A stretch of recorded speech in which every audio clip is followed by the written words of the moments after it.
So I think our main effort has been really our initiative titled Language in the Air, which is all about intentional lesson planning.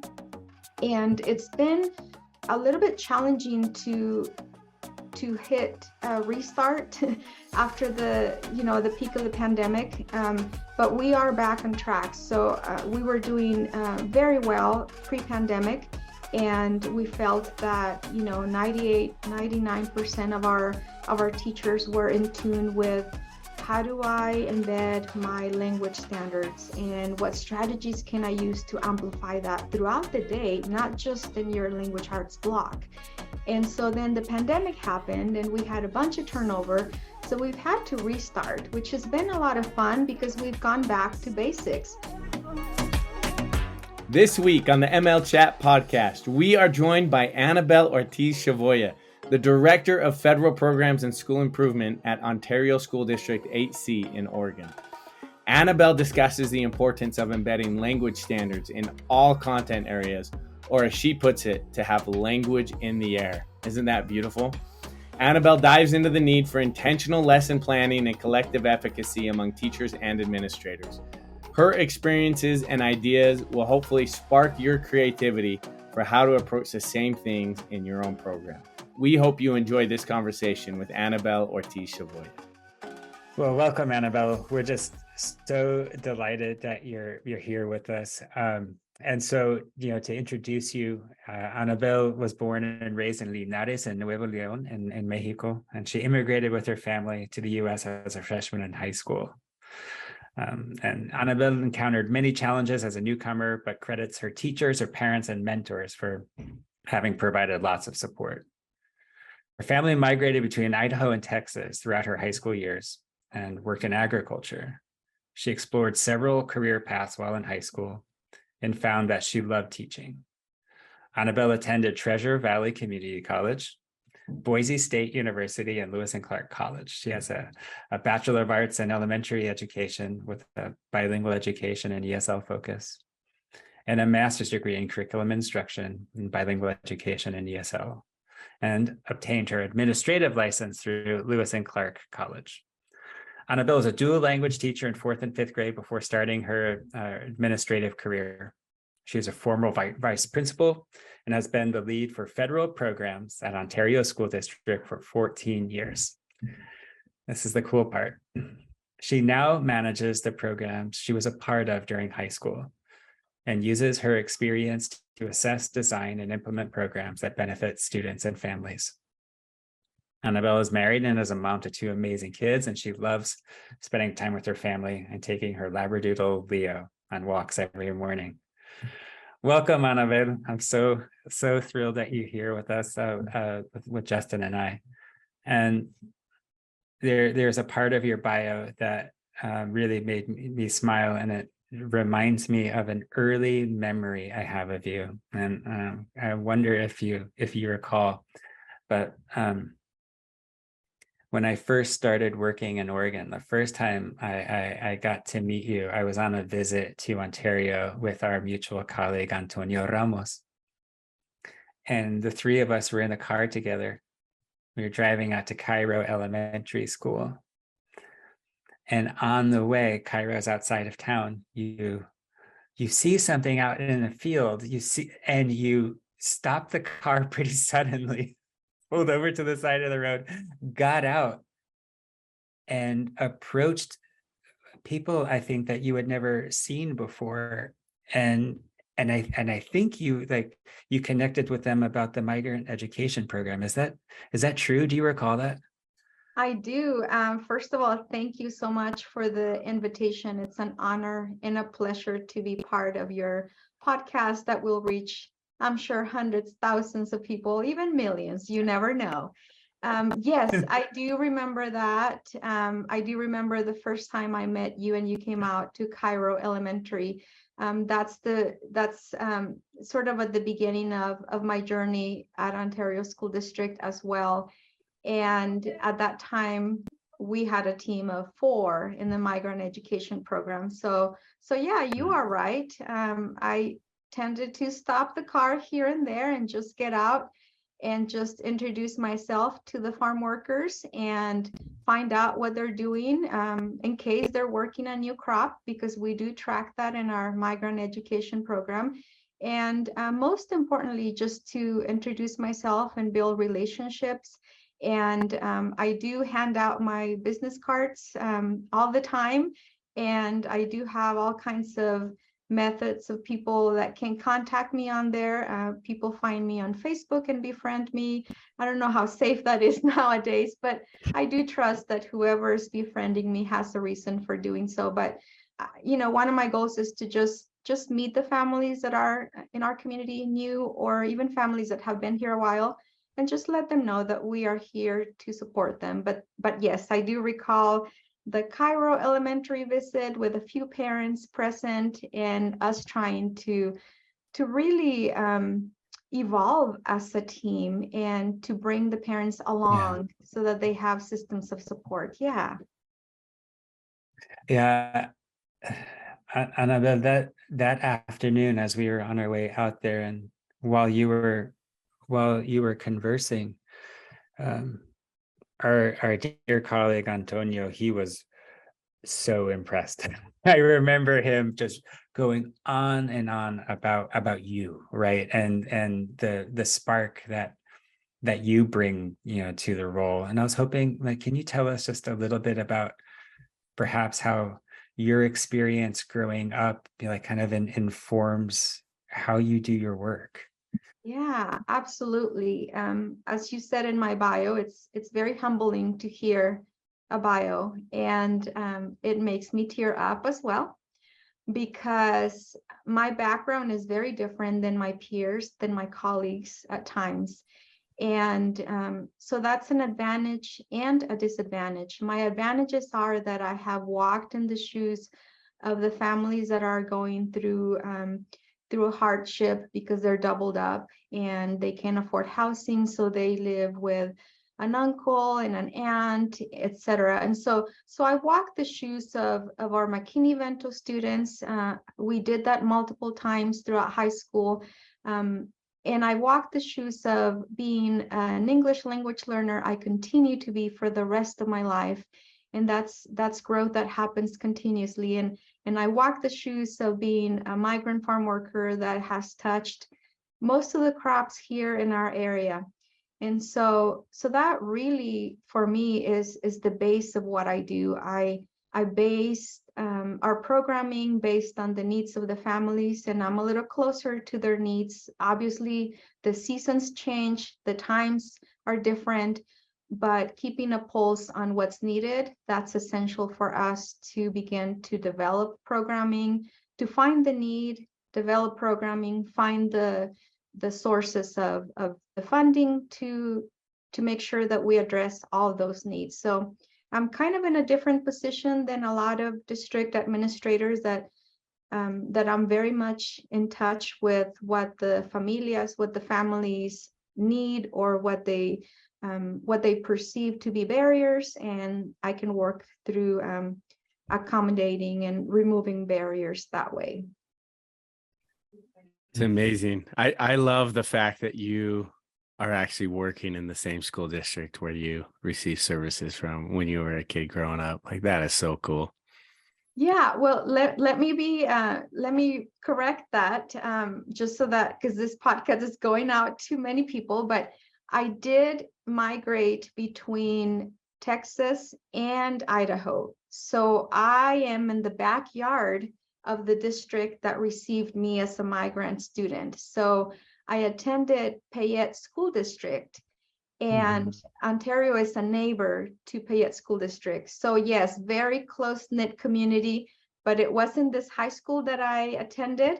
However, very connected. It's our community is almost one community, because we are neighbors. We're right next to each other here, Payette and Ontario. But I did attend a Texan high school as well. And a lot of the programming that I first started here was based on what I experienced as a student over there. They had a lot of parent involvement. they have a super strong migrant education program in South Texas. So I was able to live through that and benefit of the services. So yeah, so when I got to this position, I was just lucky that I had that background information and I could just amplify the services in Ontario School District. That's wonderful. I'm glad we were able to clear that air up. I want to make, we want to make sure that we got the record straight. I love that, Annabel. Well, what a pleasure to have you here. So I know that Tim is wearing his O positive tee today, his t-shirt. What does O positive mean to you? And, oh, wow. He and what is O positive about Annabel? Yes. Well, O positive is not just a slogan, it's a movement. It's a way for Ontario School District to tell our story. It's a vehicle for us sharing all the wonderful things that students, that staff, that parents are working on. And we're very proud of that. O positive is just woven throughout our district, and it's a vehicle, as I said, for us just sharing all the wonderful things. We have a lot of talented teams. Everybody is working extra hard at Ontario School District all the time. So from custodians to bus drivers to our cooks who are amazing and have an excellent recipe for chicken pozole. And that's the most popular day of the month that we all flock the schools and get our bowl of pozole. To our instructional assistants, to maintenance, to teachers. O positive is a way for us to celebrate all the hard work that happens day in, day out. And we're very proud of that. I love that. O positive. That's great. What an imprint, right? And if I could say just a plug for the chicken pozole, it's really good. I've gotten to try it too. It's really good. Is there a day of the month that, so if I come travel through there, I've got to make sure I make it there on, like, is it the 26th or something, or is it pretty random? It's random right now. It's kind of surprise. And okay. Before COVID, it was all scheduled. But as we all lived through the peak of the pandemic, we had less supplies. And as we came back, just trying to put back their menus together has been challenging. And so it's been once a month for now. And we just find it in the calendar ahead of time. And it tends to be random, either first week or second. But we just look at the calendars and we mark our own calendar and make sure that we're out and about and just can grab a bowl of pozole. And you can even bring your own bowl. So that's nice. Bring my own Tupperware. Instead of getting a student-sized serving, yes. I get a just-in-size serving. That's right. Yeah. Oh boy, I have a really great photo of us, Annabel, and all of us wearing our O positive T-shirts when we did our. I guess this must have been before the pandemic. At the English Learner Alliance conference when we did our presentation, and I can't wait to talk, more about that. About the great work that you do in Ontario, but starting sort of, big picture and kind of connecting the O positive. I'm not shy about how much I admire you. I've been a long time admirer of you. And I think, one of the things that I've always appreciated about you is the way that you handle a very complex role in a small district that basically forces you to wear a lot of different hats, right? And you do so with so much, I think humility is the right word, and kindness too. And, so as director of federal programs, that kind of obscures a lot of the things that you do on the day-to-day. But can you just tell us about, your responsibilities in Ontario and what you strive to do for the students and families in Ontario schools? Yeah, absolutely. Thank you for that question. Yes, federal programs is a very complex title, and it requires a lot of systems to be in place. In a smaller district, as you mentioned, Ontario School District is about 2,300 students. And so we're considered a smallish medium district in the state of Oregon. In such districts, there is one federal programs individual that manages all the aspects of that. In bigger districts, you might have somebody that does ELD, somebody that does migrants, somebody with Title I. But in my case, I do the federal programs, but I do have to say that I don't do it alone. I am the driver of the bus, but I do have a lot of people being part of that journey. And that's kind of the key to the success of our implementations, that we have the right people in the right seat in that bus. We have an outstanding team of administrators. We have very little turnover. Ontario School District has invested money it's been maybe 17, 18, 19 years that we've really been committed to having instructional coaches at the schools. And so all the systems make my job easier, and it's a relationship that goes both ways. So in turn, I'm creating systems and I'm creating positions that will help us get to the right place in that bus that we're getting from point A to point B. While at the same time, we are really spending time and effort into really communicating to everyone where we're going and why we're going there. So having a common vision. And part of why we're so successful is that collective efficacy, that even though we might not be on the same word, on the same page, we know exactly what the vision of our district is and what we stand for.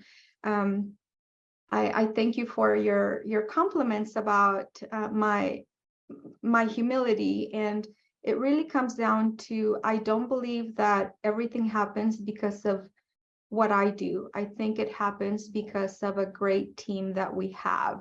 And so teamwork would be essential for us to talk through as we dissect all of this, because without that team, I couldn't do all the work that I do. And yes, in a small district, we do wear many different hats, especially when it comes to the parent involvement pieces.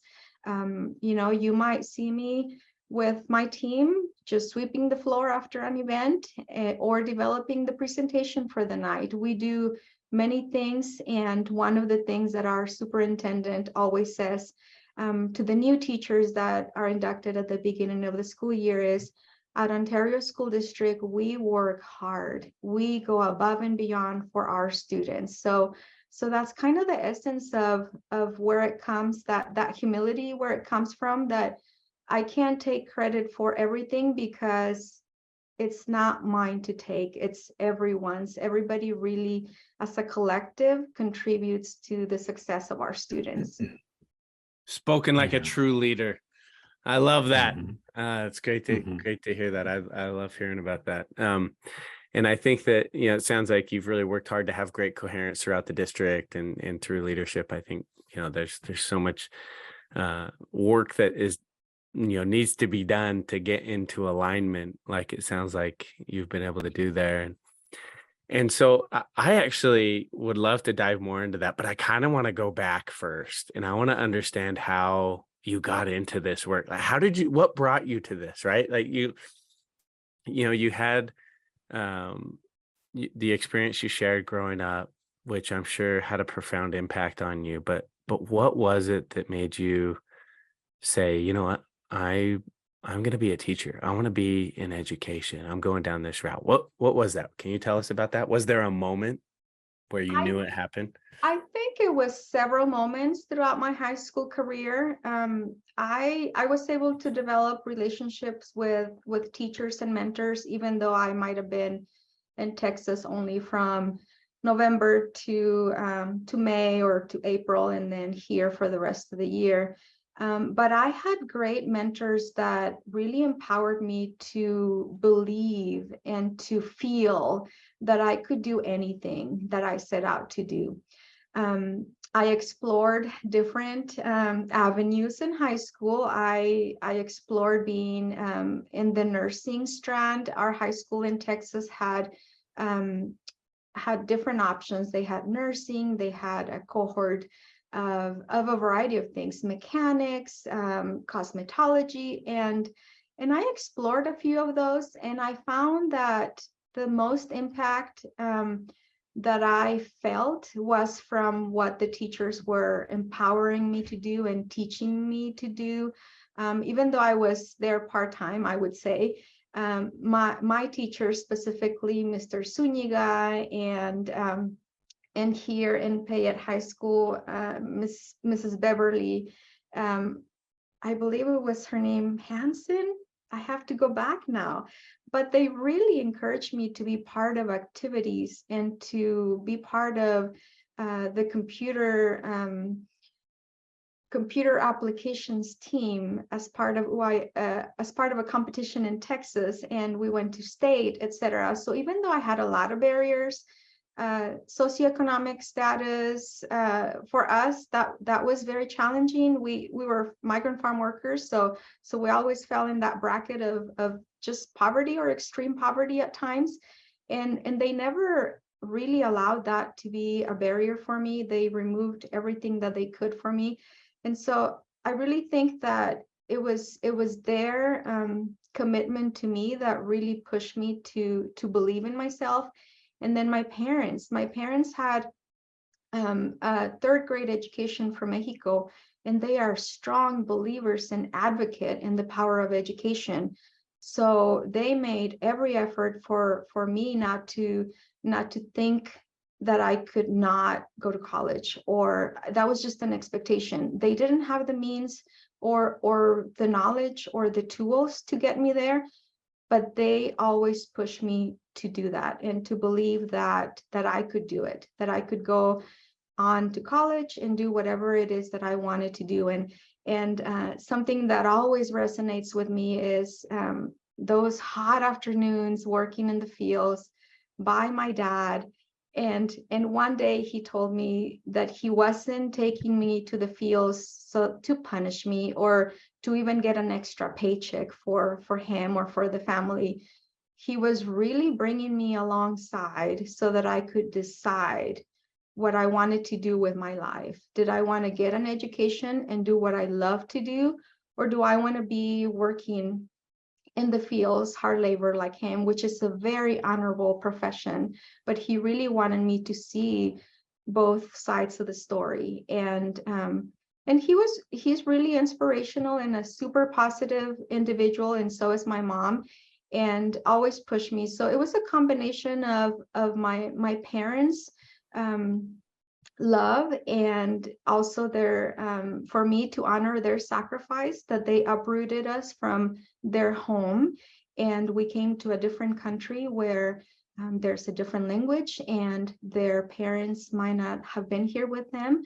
All of my mom's family still lives in Mexico, so that's a very a big sacrifice for them to make as a family. But I would say mentors, teachers, and my parents really pushed me through, just believe that I could do whatever I set myself to do. And I really fell in love with the teaching pieces throughout high school. Sometimes you're sent to read to a first grade class, that type of activity that resonated with me quite a bit.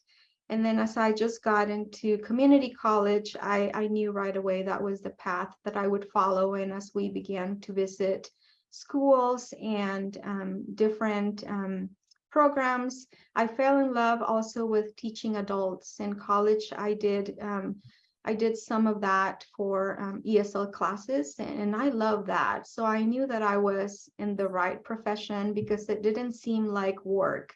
It seemed like I was just making a positive difference in others' lives. Love hearing your story. Love hearing about you.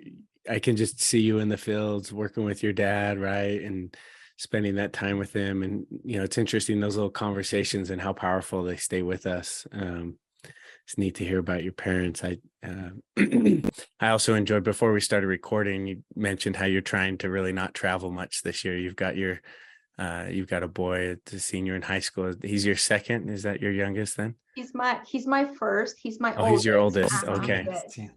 Yes. Oh, fun. And he's graduating. And so we're not going to get to see you at NABE so that he can be there. I just love that. I love that. I think family is a really important aspect, and I think it's neat that to hear the role that it played in your path. I guess I want to dig in a little bit more and then and go from here. But what drew you? I mean, maybe I should just assume the answer here, but I kind of want to hear it from you. What drew you? You decided to get into being a teacher and to go that path and go to school, and you got into teaching. What drew you to serving multilingual learners? Yeah. How did that happen? Yeah, as part of being an English language learner, I think I always knew that I wanted to just give back. And so all of my degrees are really around that, about that language piece. And I started teaching at Aiken Elementary. This is the only school district I've ever worked for. I worked for many employers, but this is the only school district. I started a long time ago. I'm not going to date myself, but more than 20 years. And I'm only like 30 years old, just saying. But I really knew that I wanted to do that. I wanted to give back. And so I fell in love with the job that I had, dual language teacher.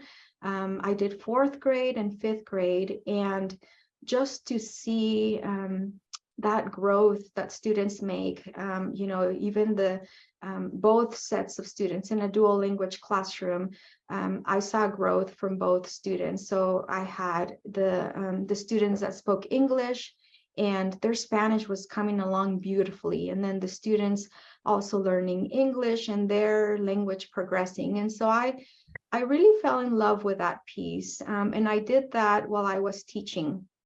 Love the component of the parents as well. Super invested parents, committed.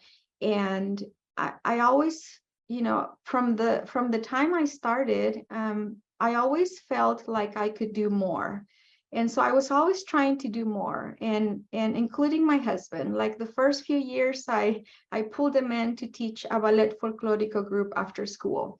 And we had a large group, and now those kids are adults and have their own kids. So it's a lot of fun to see them. But we would meet every Wednesday after school and have folklorico practice. We did a different state every year. And so I always felt like I should be doing more. And that's where the seed was planted in my heart and my mind that I could do more. So that's really when I thought about going into administration. So I've always loved school. And so I went back for my next degree. And then I'm like, well, a master's was cool. I have a lot more tools, but I want to do more. So I went for an administrative license, and it just felt right to me because with those opportunities, if in the future I was going to be servicing students school-wide, district-wide, it just meant that I could make more of an impact than just the 4 walls of my classroom. Who was it in Ontario schools that pushed you to do that, Annabel? Was there somebody that was your cheerleader and taking a step up to leadership? I think everybody has at some point in time. One of my principals at the time, Melissa Williams, gave me so many opportunities which she's next door to me right now. She's the special ed director. So cool. And she, as a teacher, she gave me so many opportunities to get involved in that administrative piece before I ever got, to that point. And so that really painted the picture for me, and I loved it.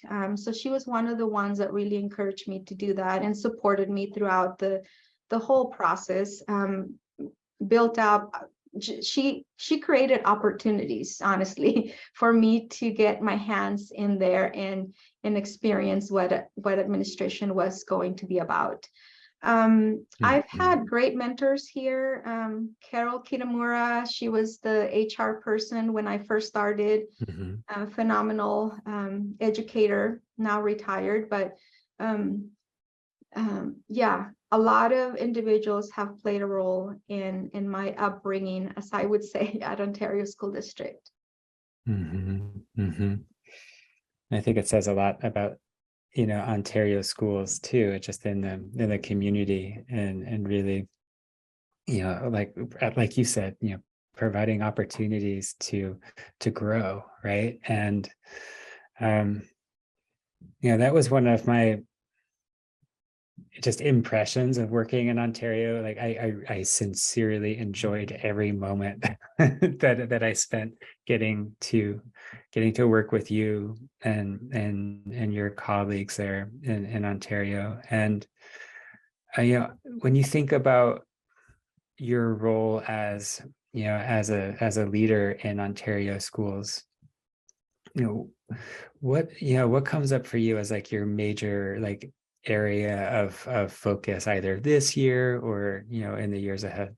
Yeah, since that's an easy one because it's what we do every day. So I would reference the work that we've started in 2016, and our emphasis has been to bring language to the forefront of our instruction.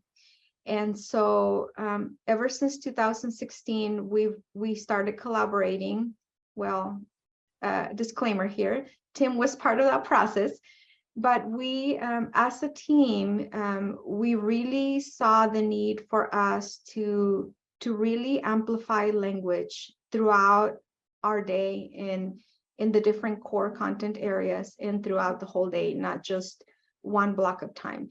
So I think our main effort has been really our initiative titled Language in the Air, which is all about intentional lesson planning. And it's been a little bit challenging to hit a restart after the peak of the pandemic, but we are back on track. So we were doing very well pre-pandemic, and we felt that 99% of our teachers were in tune with how do I embed my language standards and what strategies can I use to amplify that throughout the day, not just in your language arts block. And so then the pandemic happened and we had a bunch of turnover. So we've had to restart, which has been a lot of fun because we've gone back to basics. And so we've done just the basic overview of what we're planning to do here. And I would say that that's very exciting work for us right now. It continues to be the main mission for our school district. And we are getting to a point where most of the teachers are now, caught up. We've had a lot of new teachers, like I said, the biggest group we've ever had this August of new teachers. And slowly but surely, with the support of instructional coaches, with ongoing professional development, we're getting back on track. Not that we were off track, we were maybe just in different places for different, because of our area of expertise or because you're new. But we're getting back on track with all the basics and ensuring that teachers are really embedding those language standards throughout the day across content areas. And then we're super excited about piloting a formative assessment tool, and that is Flashslide 360. And so that's new to us, and we're piloting that at a smaller scale right now. And we were looking for that tool that that can allow us to just give feedback and really listen to that expressive language of students. And we think this is it, but we're piloting. We are really trying to be intentional about processes to use the tool. But I would say it goes hand in hand with our main focus that we've had since 2016, knowing that we continue to grow still in language in the air. But that is our emphasis. We want all teachers, not just a few, to embed those language standards. And we are past beyond that. 10 years ago, if you would ask our teachers, who's responsible for teaching language, they would point to the ELD or the ESL teacher. And we flipped that switch right around 2017, 18, 19. That switch it was done. It's not even a question. If you do ask our teams who's responsible, we all point to each other because we all are. So for a K-12 system to do that, it's been hard, challenging, but it's been really good work to get to where we are today. And we continue to work on it. So Annabel, I love that imagery, language in the air. That is so beautiful. Where did that come from? Oh my goodness. It was a collaboration between Tim here in this podcast and Rosie Santana and our work that we did with them, our coach, Steve Wyborny as well. And Tim, correct me if I'm wrong, but I think it was Steve that said it. And we're like, yes. It was Steve that coined the term. Yeah. Yeah. And we're like, that's exactly what we mean. So at teacher orientation, I stand in front of them and I'm just very, very open about that. And I just say, maybe you work somewhere where the classes were quiet and you were, you were graded or evaluated on, can you manage your classroom, voice level 1, voice level 0. At Ontario School District, we want language in the air. So you're never going to get in trouble if we hear your students in dialogue and meaningful dialogue, or if we hear a student just being, expressing himself in a voice level 3 or whatever, because he's super excited about a learning, that happened. We don't do that. We want to hear language. We want to see students writing. We want to feel it. We just want it all the time for the sake of our students. We know that if they're able to use that language, all the four modes of language, we know that they're going to learn better. We know that they'll engage with the content, they'll wrestle with the content. So it's so much better than just teacher talk and students listen. That is great. Yeah. That is language in the air is going to catch on throughout the nation. I've got a feeling. Tim, I know you had a question. Really love this. Yeah, I just love the simplicity of that, Justin. Because it wasn't, at least initially, Annabel, it really wasn't like the way that we approached the work. It was really a question of like language rich lesson design is kind of how the original sort of path we took. And then I remember Steve saying, oh, so what we're really talking about here is just language in the air. We want more. And it hit us all sort of as an epiphany, like, yes, that's spot on, Steve. We're going to have to come up with a potpourri of some sort called language in the air. You can just smell the language. I love it. You just smell all the, and it's so complex, it's so simple, but so complex. There's a lot of it that goes behind the scenes. So from the unit development, the backward design to just your daily lessons, we have invested a lot of time and effort into that professional development where teachers are familiar and comfortable doing this as a habit. It's not a chore or it's not one more checkbox to check on there, but it's really their lessons do contain those language standards in a meaningful way. And I'm just super excited about that and will continue to be because it's so meaningful for our students. Yeah, it really is. And yeah. Do you mind, Justin, go for it. Just a minute ago, you mentioned that you were piloting a new platform, Flashlight 360. Just for all our listeners out there that maybe don't know what Flashlight 360 is, do you mind maybe telling them a little bit about that? Yeah, and so I will make a reference to when I was a teacher. When I was a teacher, I would try to assess language in my own way. So we would do a writing sample, and then I would rate it, and I would give some feedback on there, and then I would give it back, and then it would go into a folder, maybe, and I talk to the student about it. Here's what you can tweak. This is great work, et cetera, et cetera. And then it goes into a folder. And hopefully I'll be able to track most of my students in some kind of data sheet. I'm talking like a long time ago, but a data sheet, a grade book or something, and I can sort of see some of the trends that are exhibiting throughout the students in my class. So Flashlight is that in steroids. So Flashlight is a tool that it's kind of the same concept. You give a prompt, and the student is able to not only write, but they can speak as well. And then it's on a platform. So it's online. I should start by saying that it's an online platform. Students get a prompt and they get to interact with that prompt. On the back end, when the student is done, then you can see that, and you can hear all the samples that the students has produced. And you can read their writing, and you can provide feedback. And so it's kind of the same process, but it's in one place, and it also will graph all kinds of data points for you so that you can look at your student or your class or a group of 5 students.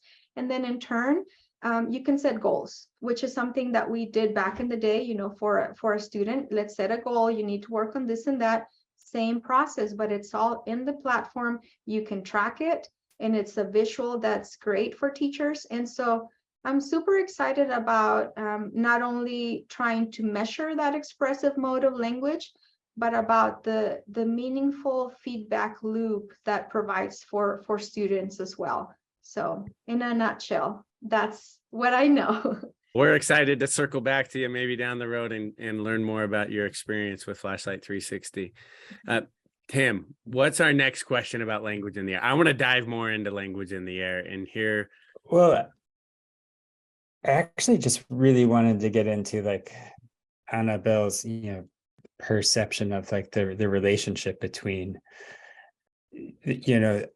language-rich lesson design, of getting kids talking in class, and the relationship of, with Flashlight in particular. So what led you, Annabel, to kind of push further with your language work to look for a new tool? Yeah, I think it's what I referenced already, that we might have been doing some of that on paper, and maybe not the same, and maybe measuring different things. And so I think Flashlight will provide an alignment of what we're trying to do in a concise way. What I'm hearing right now from the team piloting is that it doesn't take a long time. When a teacher does a sample, it takes quite a bit of time to rate it and to do all the comments and to meet with the student again, et cetera, et cetera. And Flashlight seems to be expediting that process and still have it be meaningful for the teacher and the students. So like you said, the lesson design is very important. So we first need to make sure that we are targeting the standards, that we are having those processes in place. The lesson design has to be super intentional, preparing the students and scaffolding and all of that. But that formative assessment piece, that loop, is that's the secret sauce, I would say, to instruction. So we were trying to find that tool that can get us to that place of really aligning what we're doing for a specific class, for example, and also individualizing some goals for students as well, to meet them where they're at, and then they can work from there with the support of the teacher. I can't wait to hear more about the kind of the interconnectedness between the intentionality your colleagues bring to their language rich lesson planning, and then using that formative assessment process, Yeah. with flashlight. It's just so responsive. It's so responsive to the student. Yeah. And what I really like about this is that if we have our units that we've established, we can even submit to Flashlight some prompts that they could put in their platform. So we had something very specific we can submit, and obviously they'll work on the prompt and the graphics. But that's something that you don't hear of often. Usually companies just put out their content and that's it. The difference between that and Flashlight is that they're open to allowing you to submit what you need. So that's refreshing. You hear that, Justin? Yeah, that is refreshing and energizing for me. It's a lot of fun. So, Annabel, what's next for you and Ontario? Yeah, well, I think we've already talked about it, that it's twofold. It's continuing our implementation of language in the air, and that's ongoing work, and also embedding that formative assessment piece. Our district pre-COVID was super strong in the use of scales. And now that we're sort of on the other side, we are also starting back up again and bringing that up to where we were again. But I think that Flashlight is going to be a really nice component of that formative loop. So I'm excited about that.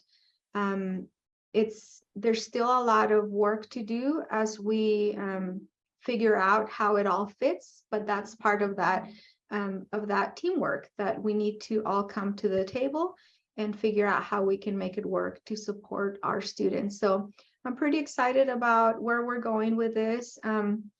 As a school district, we have not introduced a new flashy initiative year after year. We want language in the air to be a common practice that is second nature to our students, because we know that it makes a huge difference for the performance of our students, both academically. And I would also say that it's their well-being.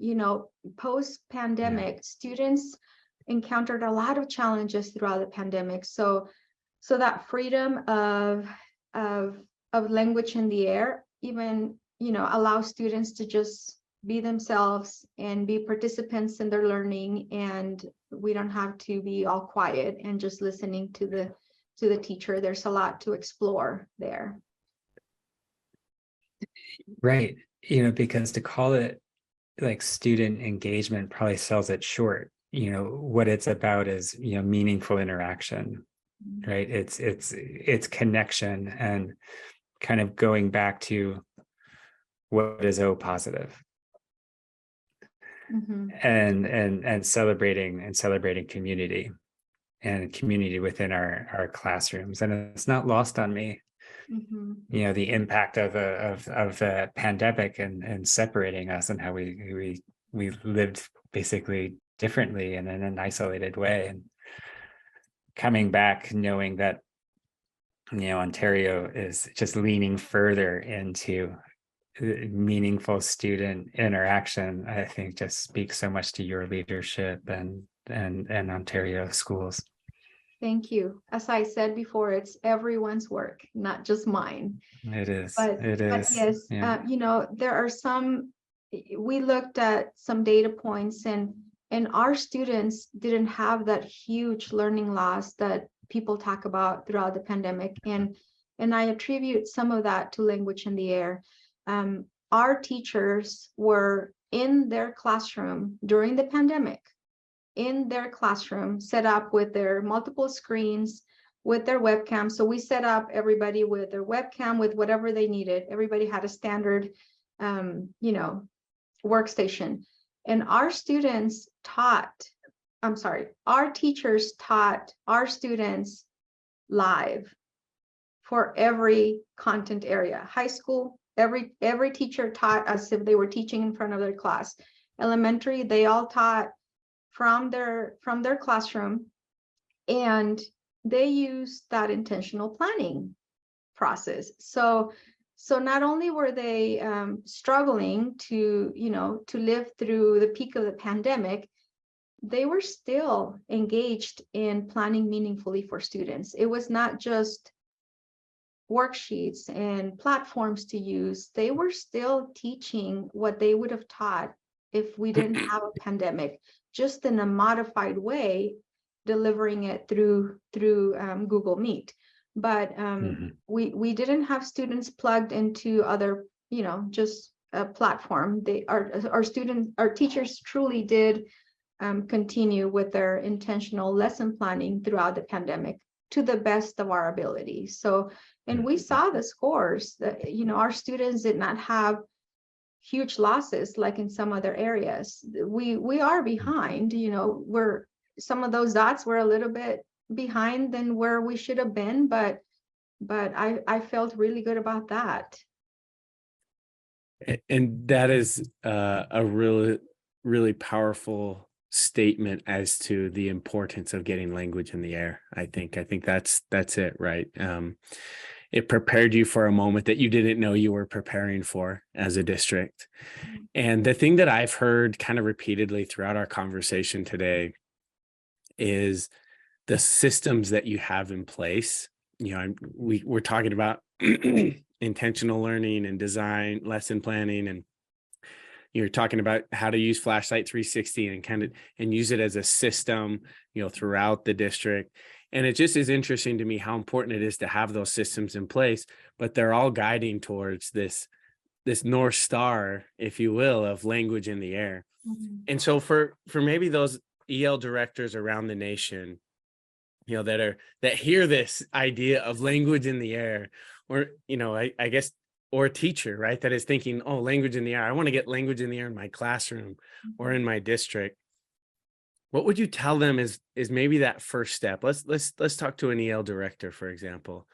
What's that first step to kind of move in this direction and, of taking this vision, this North Star of language in the air, and how do I actually put it into practice?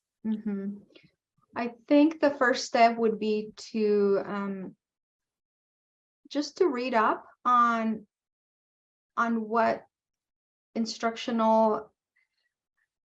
Let me start again. I think the first step is to really look into getting more information about the process of intentional lesson planning, just to be knowledgeable about it. I think all of us have what we learned, in our universities or teaching programs. We know how to write lesson plans, and I would say that just finding, and Tim will be able to tell you what books, but finding resources to help you understand that intentional planning through the lens of language instruction, and so learning. And then number two, finding, depends on the context. If it's a school principal, finding a group of colleagues in that school that he or she could work with to begin this process.